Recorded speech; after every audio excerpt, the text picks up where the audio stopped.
देखते हैं इस क्वेश्चन को। क्वेश्चन में क्या है, let y equal to 3x minus 8 be the equation of tangent at the point 7, 13 lying on a parabola whose focus is -1, -1. If the latest rectum of the parabola is I, then the value of box of I square where box denote greatest integer function is। ठीक है, तो इस question में क्या दिया हुआ है, इस क्वेश्चन में एक पैराबोला दिया हुआ है। पैराबोला पे कोई पॉइंट है 7, 13। इस पॉइंट पे एक टेंजेंट ड्रॉ किया गया है और उस टेंजेंट का इक्वेशन भी तुम्हें पता है। ठीक है, और हमें इसका फोकस भी पता है, इस पैराबोला का फोकस भी पता है। क्या है फोकस? -1, -1।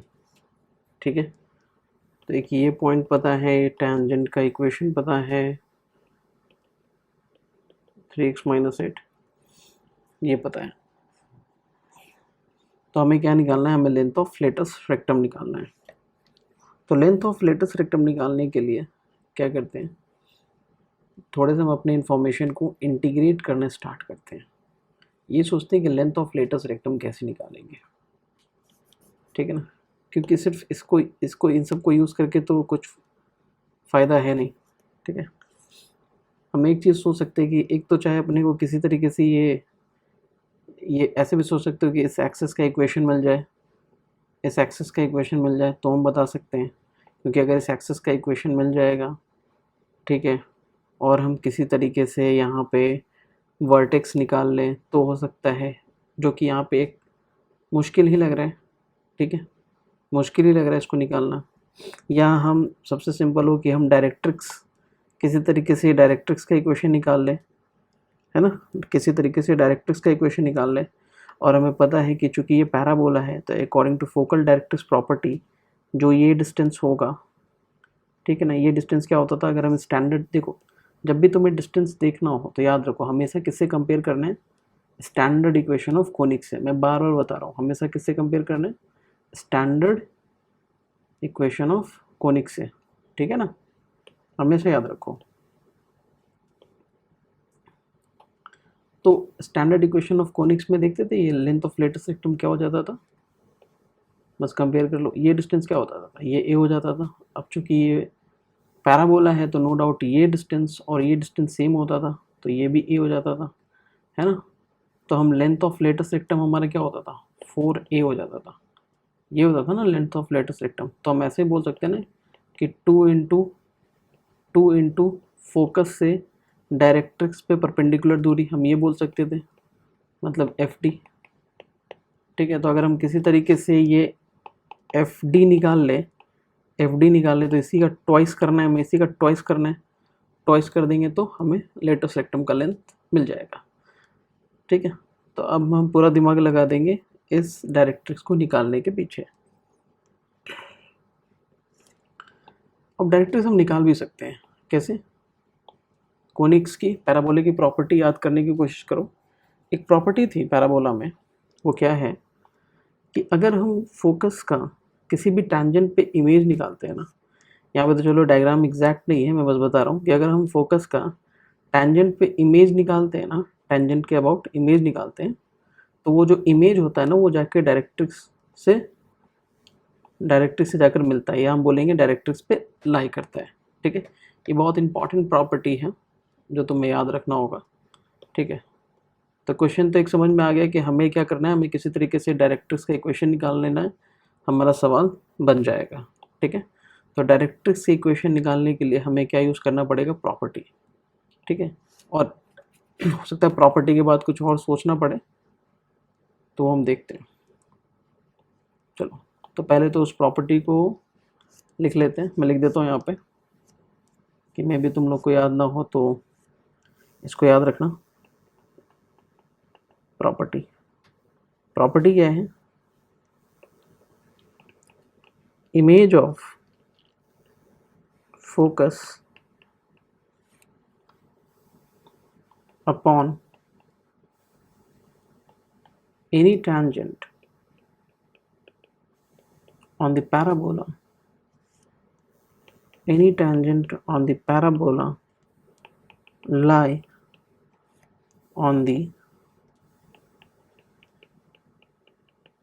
डायरेक्ट्रिक्स, ठीक है, डायरेक्ट्रिक्स पे लाई करेगा, है ना। तो ये प्रॉपर्टी हमें यूज़ करना है। अच्छा, जो भी मैं सॉल्व करता हूँ ना, तो तुम नोट्स को ना वीडियो के डिस्क्रिप्शन से डाउनलोड कर सकते हो, ठीक है। और मैं पूरी कोशिश कर रहा हूँ कि जब भी मैं कोनिक सेक्शन या कोऑर्डिनेट ज्योमेट्री के किसी भी सवाल को सॉल्व करूँ तो उसके पीछे जो जो कॉन्सेप्ट यूज़ हो रहा है उसको मैं बता दूँ, ठीक है, क्योंकि कोनिक सेक्शन को लेके काफ़ी स्टूडेंट ज़्यादा परेशान हैं। चलो देखो यहाँ पे,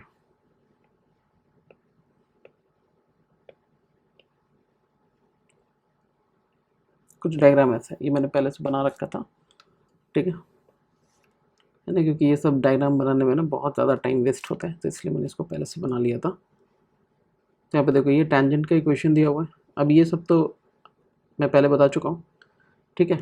तो ऑब्वियसली हमने यहाँ पे एक इमेज ऐसे इस फोकस का हमने इस टेंजेंट के अबाउट इमेज निकाल लिया।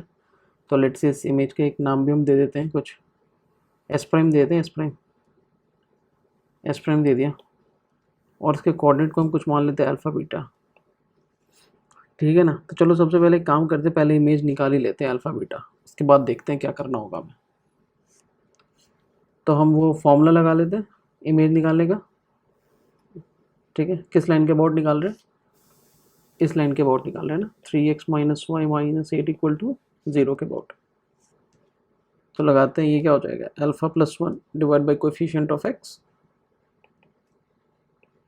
Beta plus 1 divided by coefficient of y minus 2, ठीक है। फिर -1 को पुट कर दो टेंजेंट के इक्वेशन में, तो ये क्या हो जाएगा, -3 प्लस 1 माइनस 8 और ए स्क्वायर प्लस बी स्क्वायर, तो 3 स्क्वायर और -1 का होल स्क्वायर। तो ये क्या हो जाएगा, ये -2 इंटू -10, ये 10, तो ये अपना क्या बच जाएगा, 2 बच जाएगा।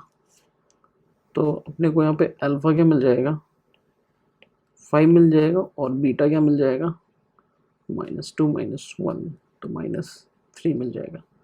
तो हमें अल्फ़ा बीटा कोऑर्डिनेट मिल चुका है, ठीक है। इसको हम यहाँ पे साइड कर लेते हैं। तो अल्फ़ा बीटा कोऑर्डिनेट हमें मिल चुका है, क्या, 5, -3, ठीक है। अब देखो यहाँ पे थोड़ा सा ज्योमेट्री समझने का कोशिश करो। उससे पहले हम थोड़ा सा फोकल डायरेक्ट्रिक्स प्रॉपर्टी रिवाइज करते हैं। फोकल डायरेक्ट्रिक्स प्रॉपर्टी क्या है कि ये फोकस है और ये पी जो पॉइंट है, कोनिक्स पे कोई भी ये पॉइंट है, ठीक है। ये कोनिक्स पे कोई भी पॉइंट है, ये कोई भी पॉइंट है कोनिक्स पे, ठीक है। तो हम क्या करते हैं, हम इस एनी पॉइंट ऑन कोनिक्स को फोकस से ज्वाइन करते हैं और इसी पॉइंट पी से इसके डायरेक्ट्रिक्स पे फिक्स लाइन पे एक एल्टीट्यूड ड्रॉ करते हैं, ठीक है। एक मिनट, सॉरी। तो एल्टीट्यूड ड्रॉ करते हैं, ठीक है, और वो लेंथ ऑफ एल्टीट्यूड क्या हो जाएगा, पी एम हो जाएगा। तो according to focal directrix property, तो यही जो P F upon P M होता है हमेशा क्या होगा, कांस्टेंट होगा, जिसको हम इसेंट्रिसिटी बोलते हैं, P F upon P M को। और चूंकि पैराबोला है तो पैराबोला की इसेंट्रिसिटी क्या होती है, 1 होती है, इन द सेंस कि that P F is always equal to P M. तो अगर हमने इसको प्रूफ कर दिया कि that P S is equal to P S prime, तो no doubt this P S prime must be perpendicular on the directrix, ठीक है।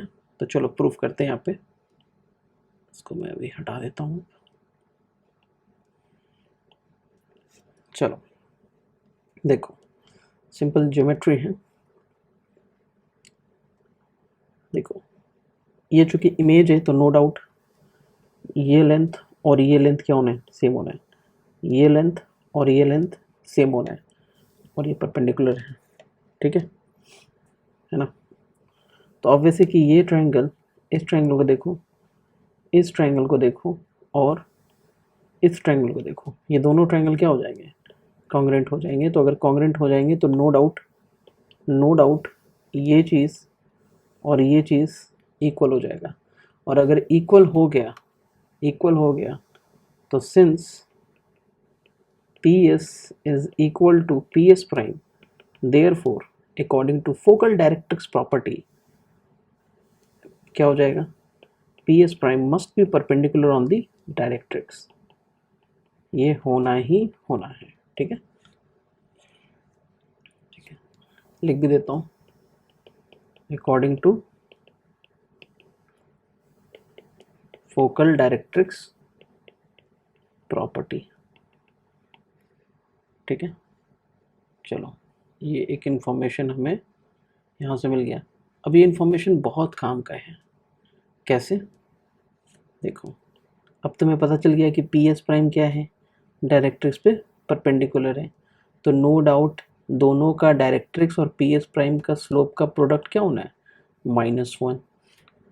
तो हम अगर स्लोप ऑफ डायरेक्ट्रिक्स, लेट से मैं डायरेक्ट्रिक्स को D से डिनोट कर देता हूँ, ठीक है ना, तो मेरे को बार बार वो डायरेक्ट्रिक्स लिखना पड़ेगा। तो मैं स्लोप ऑफ डायरेक्ट्रिक्स अगर निकालूंगा तो क्या करूँगा, ऐसे लिखूंगा, slope of directrix into slope of PS prime must be equal to -1। Slope of directrix और स्लोप ऑफ PS प्राइम हम निकाल सकते हैं क्योंकि हमें P और S प्राइम दोनों का कोऑर्डिनेट पता है। तो क्या हो जाएगा, 13 + 3 डिवाइडेड बाय 7 - 5, 7 - 5 -1। तो स्लोप ऑफ डायरेक्ट्रिक्स क्या हो जाएगा, ठीक है ना, तो -1/8 हो जाएगा, नहीं 13 + 3 16/2। तो ये हो जाएगा स्लोप ऑफ डायरेक्ट्रिक्स।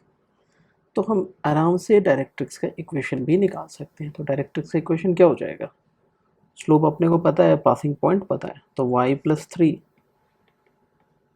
स्लोप रख दो -1/8 x - 5, ये हो जाएगा। सॉल्व कर लेते हैं, 8y 24 - x + 5, तो x + 8y और ये क्या हो जाएगा, 19 = 0 हो जाएगा। ये डायरेक्ट्रिक्स का इक्वेशन हो गया। तो लेटेस्ट रेक्टम का लेंथ तो हम निकाल सकते हैं ना, इसको मैं n मान लेता हूँ, n। तो लेंथ ऑफ लेटेस्ट रेक्टम तो हम निकाल सकते हैं, क्या हो जाएगा, 2SN हो जाएगा। तो लेटेस्ट रेक्टम का लेंथ क्या हो जाएगा, सिंपली 2SN हो जाएगा। तो 2 किसी भी पॉइंट से किसी भी लाइन पे परपेंडिकुलर डिस्टेंस वाला फॉर्मूला लगा दो, तो ये mod -1 - 8 + 19 divided by root under क्या हो जाएगा, 1² + 8² है कि नहीं। तो ये अपना क्या हो जाएगा, ये तो 1020 हो जाएगा। तो ये 20/√65 और यही आई दिया हुआ था, तो I² क्या हो जाएगा, है ना। तो ये सब तो कर सकते हो, 65। तो ये क्या 5 में लगाओ तो ये 13, ये 4, 80/13, तो ये राउंड क्या हो जाएगा, 6.1 कुछ ऐसा कुछ आएगा, है ना। लेकिन अपने को तो बॉक्स निकालना है, तो देयरफॉर बॉक्स ऑफ I² क्या हो जाएगा, 6 हो जाएगा। तो आंसर क्या हो जाएगा, 6। ठीक है, तो फिर मैं बता रहा हूँ, याद रखना जब भी तुम्हें कोनिक्स के अगर सवाल लगाने हैं तो तुम्हें कोनिक्स का हर एक प्रॉपर्टी पता होना चाहिए। ठीक है, ओके।